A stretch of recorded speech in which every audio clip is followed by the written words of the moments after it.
How's it going, everyone, today?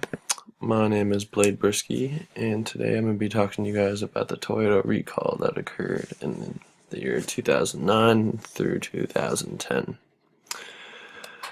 So today I'm going to be talking about Toyota, the company, and kind of how they were in the statue and ranked around the world before the crisis actually occurred.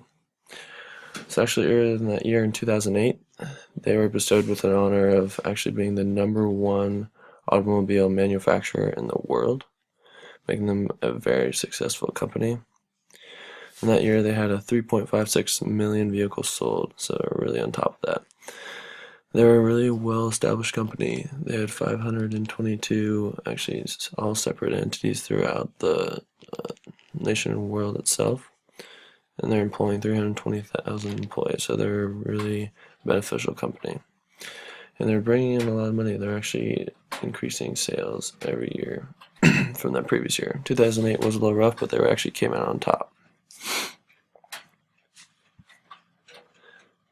Next, when we talk about public announcements that were made and which could have been better and helped out the crisis management throughout.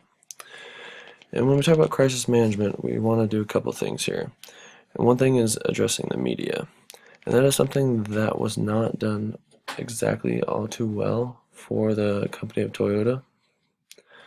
Starting out with the Toyota managing officer, Hiroyuki Yokohama.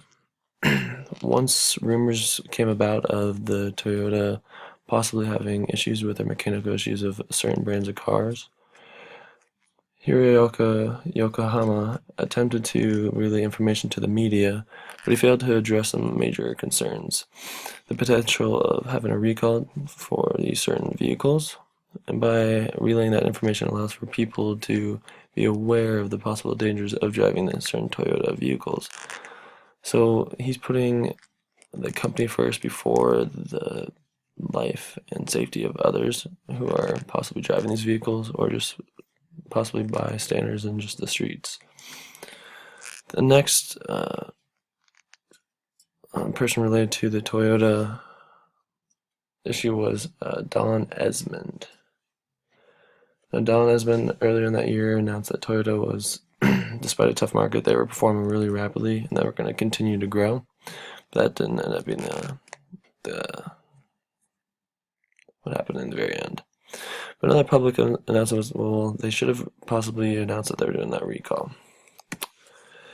So the recall, they did have customer complaints going back to 2004 that they had some issues with their cars from their brake pedaling, sticking, accelerator sticking, causing multiple accidents. From the year 1990 all the way to 2010, there was 39 accidents, and those all involving deaths, and they're related to these possible recalling circumstances that Toyota did not take care of from the get-go.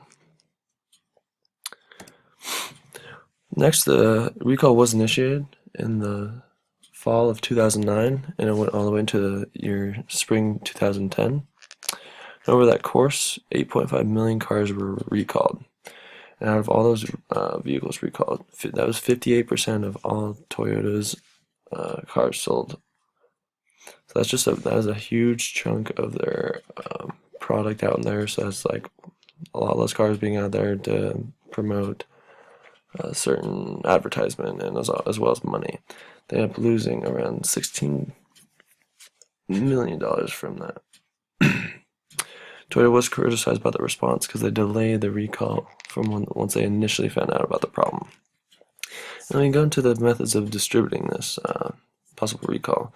They were known for a certain commercial, and then they actually mostly let the media research and actually distribute the message themselves. They did not capitalize on the opportunity of taking advantage of the media and utilize this to their advantage and lessen the blow on their company, which ended up backfiring and really hurting the company in the end. As we move forward, we're going to be mishandling the situation. So Toyota did have a couple issues when they were explaining the situation at hand. They were not completely honest, and as a result, they were fined $16.4 million As a result, this was the largest civil penalty ever given to a corporation. Now, this fine was implemented by the U.S. Department of Transportation. And along with that, the U.S. Department of Transportation attached a statement releasing that Toyota knowingly hid the safety problems from the regulators. So they knowingly had proof that Toyota failed to live up to its legal obligations and that they hid dangerous defects for months from U.S. officials and did take action did not take action to protect millions of drivers and their families. And that's just a huge, huge, huge problem, especially in a crisis like this. You never want to lie to the public because it ends up backfiring and nipping you in the butt. So Media Mania. So Toyota was actually very well known on the media, which they did not capitalize, which was still kind of surprising when I researched this. As a result of not capitalizing on their media, social media platform, in the first month of February, 60% of all online mentions of Toyota were actually negative. So that just shows that by them not capitalizing on using the internet, it kind of backfired and made them have a negative outlook from the public.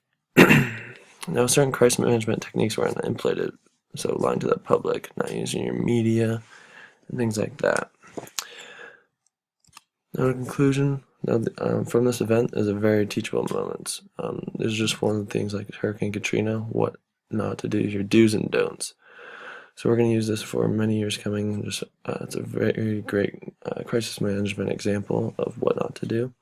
You can use that to turn that into your own crisis management and kind of flip-flopping in what to do.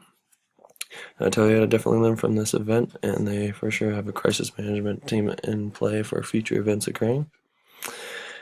And that is my presentation. Thank you guys.